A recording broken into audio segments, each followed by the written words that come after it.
안녕하세요. 저는 올해 40대 중반이 된 남자입니다. 몇 년 전 저에게 아주 무섭고 충격적인 일이 일어난 적이 있어서 이렇게 사연을 남겨요. 지금 생각해보면 너무 소름 돋고 몇 년이 지난 지금까지도 트라우마로 남겨져 있는데 여러분들도 꼭 조심하시길 바랄게요. 저와 아내는 주말 부부였습니다. 저는 서울에서 직장을 다니고 있었고 아내는 부산에서 일을 하고 있었는데 연애할 때부터 장거리 연애를 했어서 주말 부부가 되어도 괜찮을 것 같았어요. 아내와 저, 둘 중에 서울이나 부산으로 옮길 수 있게 되면 그때 집을 합치자고 하고 주말 부부로 지내게 되었죠. 저희가 연애를 했을 때 저는 장거리 연애를 처음 해봐서 초반에는 걱정을 많이 했지만 시간이 지날수록 좋은 점이 많더라고요. 자기 개발도 할 수 있고 아내와 저만의 개인적인 시간을 가지니까 좋았습니다. 그래서 더 쉽게 주말 부부를 결정할 수 있었고요.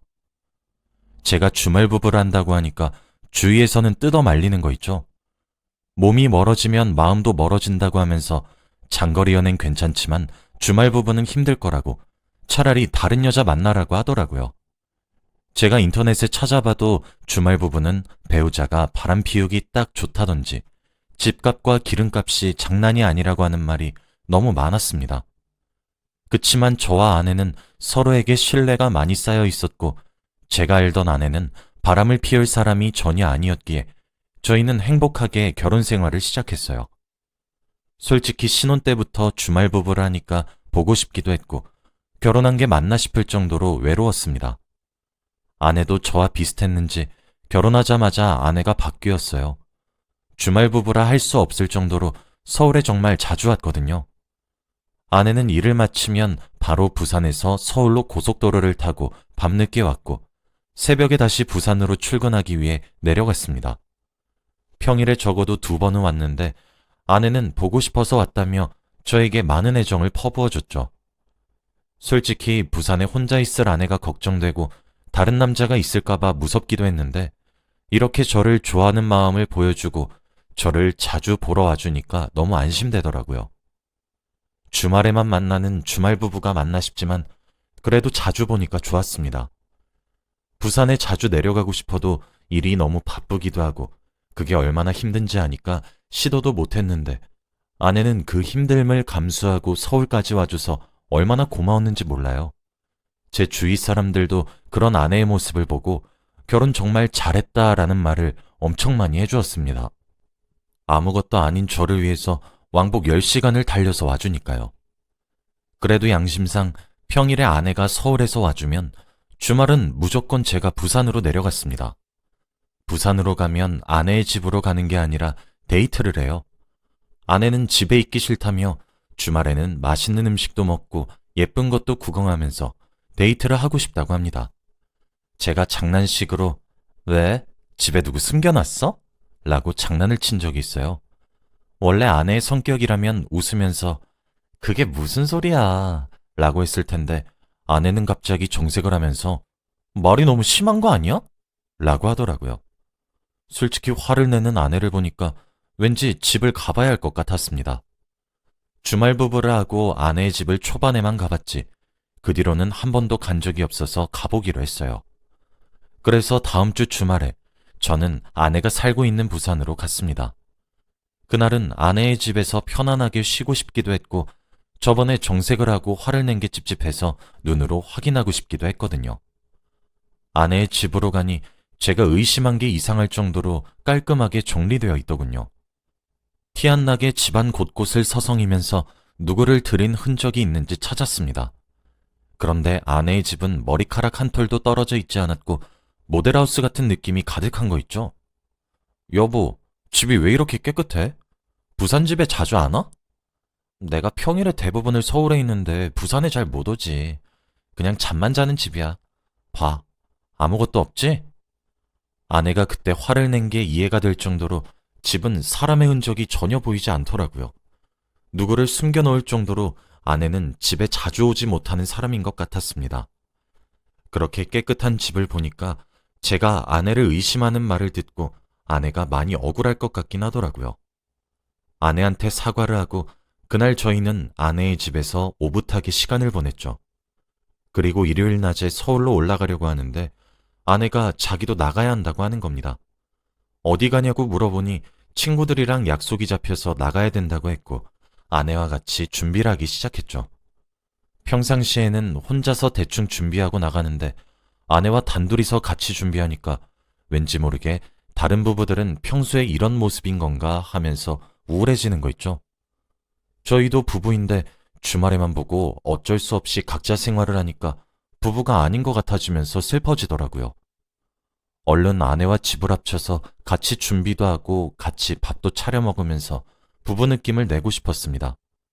그래서 그날부터 열심히 부산으로 일을 옮길 수 있는 방법을 찾아본 것 같아요. 아내와 같이 준비를 하면서 느낀 게 아내는 집안에 있는 물건이 어디에 있는지 잘 모르는 겁니다. 제가 여보, 드라이기 어딨어? 라고 물어보면 아내는 몰라. 왼쪽 서랍에 없어? 라고 했고 아내가 알려준 곳에는 항상 물건이 없었습니다. 그래서 늘 제가 뒤지면서 찾아야 했고 아내도 물건을 찾을 때 집안을 뒤지더군요. 자주 쓰는 드라이기의 위치를 모를 정도로 집에 자주 못 오는 아내를 보니까 다시 아내한테 잘해야겠다고 반성을 하게 되었어요. 그리고 얼마 뒤 아주 좋은 소식이 들려왔습니다. 바로 제가 부산에 직장을 옮길 수 있는 거였죠. 제가 자리가 비면 무조건 들어가겠다고 말씀드렸었는데 팀장님께서 저한테 부산으로 가서 얼른 아내랑 둘이서 살라고 일부러 자리를 만들어 주셨어요. 결혼한 지 몇 년 만에 드디어 부부다운 생활을 할 수 있다는 것에 기대감이 부풀었고 너무 좋아할 아내를 생각하니까 제가 다 설렜습니다. 그리고 드디어 저희 사이에 아이가 생길 수도 있겠다는 생각도 했어요. 사실 저와 아내는 결혼 전부터 아이를 꼭 낳고 싶다고 했지만 주말 부부여서 여유가 없었고 육아를 아내 혼자서 할 순 없었기에 시도를 하지 못했거든요. 그런데 제가 부산으로 이사를 가면 아내와 제 사이에 아이가 생길 수 있게 되었죠. 저는 그 소식을 듣고 바로 아내에게 전화를 건 뒤 소식을 전했습니다. 여보, 아주 좋은 소식이 있어. 나 드디어 부산으로 직장 옮긴다? 우리 드디어 합칠 수 있어. 이제 서울이랑 부산 왔다 갔다 안 해도 된다고. 근데 아내는 제 예상과 다르게 오히려 침착하고 조용하게 말하더라고요. 아, 그래? 원래 아내 성격이라면 제 말을 듣고 너무 좋아서 펄쩍펄쩍 뛸 게 분명한데 이렇게까지 침착한 반응인 아내를 보니까 제가 부산에 가는 걸 별로 반가워하지 않는 눈치더라고요. 왜 그래? 싫어? 여보 매일 일 마치고 서울까지 오는 것도 힘들었잖아. 그리고 결혼 전에도 일 정리되면 합치자고도 했고. 그리고 우리 이제 나이도 얼추 있어서 아이도 낳아야지. 아이? 너무 이르지 않나? 난 아직 일이 더 좋은데. 그리고 난 지금도 좋아. 굳이 날 위해서 부산까지 올 필요 없어. 내가 가면 되지. 다시 처음 보는 곳에서 일하면 적응도 힘들 텐데. 괜찮아. 그리고 난 부산 이제 싫어. 내가 서울로 가고 싶어. 여보가 직장 옮기지 말고 내가 서울로 옮겨볼게. 부산으로 갈 날만 기다렸는데 이렇게까지 반대를 하다뇨. 그리고 무엇보다 아직 아이를 낳을 생각이 없다는 아내를 보고 더 놀랐고 충격적이었어요. 이제 둘 다 30대라서 한시가 급한데 아이를 낳는 것이 이르다는 게 말이 되나요? 드디어 주말 부부 끝낸다는 생각에 기뻐했는데 아내가 갑자기 찬물을 끼얹으니까 실망감이 컸습니다. 그래도 아내가 부산보다 서울에서 살고 싶다고 말을 했으니까 아내의 뜻을 따르기로 결정했고 아내가 얼른 서울에 와서 같이 살 날만을 기다렸어요. 아내는 금방 서울로 옮길 수 있다고 했고 이번은 왠지 자리가 빌 것 같다며 기대했지만 늘 예상과는 다르게 안 됐습니다. 아내의 회사는 6개월에 한 번씩 서울에 있는 본사로 갈 사람을 뽑아서 가는데 아내는 매번 떨어졌고 다시 뽑히기 위해서는 6개월을 기다려야 했죠. 그렇게 반복이 되니까 몇 년이 되었고 아내는 서울로 오지 못했어요.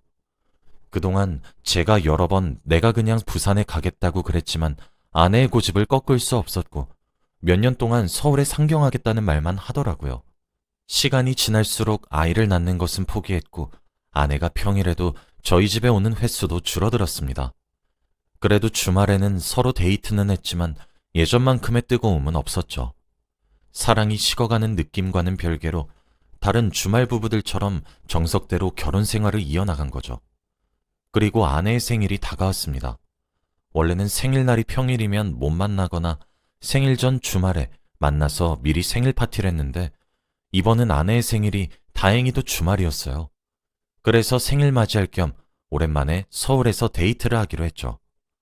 예전과 달라진 저희 사이를 조금이나마 변화를 주기 위해서 열심히 아내의 생일 선물도 골랐고 서프라이즈를 하기로 했어요.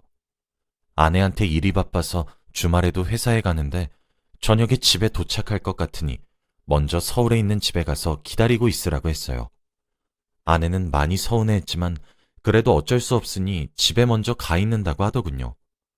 정말로 일이 많아서 주말에도 회사에 가긴 했지만 그래도 간단한 일이라서 낮에 집에 갔습니다. 아내가 오기 전에 장롱 속에 숨어서 아내를 놀래켜 주려고 했고 장롱 안에서 아내를 기다리고 있었죠. 아내가 오기 5분 전 장롱에 들어가서 숨었고 아내가 집에 들어올 때까지 기다렸습니다. 그런데 저는 그때 아주 충격적인 한 사람을 보게 되었어요. 옷장 문 사이로 침대 밑을 보는데 낯선 사람과 눈이 마주쳤거든요. 바로 제 침대 밑에 있었습니다. 저는 너무 기겁하고 놀라서 으악! 이라는 소리를 지르고 옷장에서 나와서 그 사람을 끌어냈어요. 한 젊은 남자였고 너무 무섭고 소름이 돋아서 아무 말도 할 수 없었죠. 우리 집에 있는 물건을 훔치려고 들어온 도둑인데 제가 낮에 집을 와버려서 탈출을 못하고 침대 밑으로 숨어버린 거라고 생각했어요. 저는 그 사람한테 화를 내면서 당신 뭐야? 왜 들어왔어? 라고 말을 했는데 그 사람은 아무 말도 하지 않더라고요. 아씨, 이 말만 반복했지 왜 우리 집에 들어왔고 왜 침대 밑에 있었는지 아무것도 말하지 않았죠.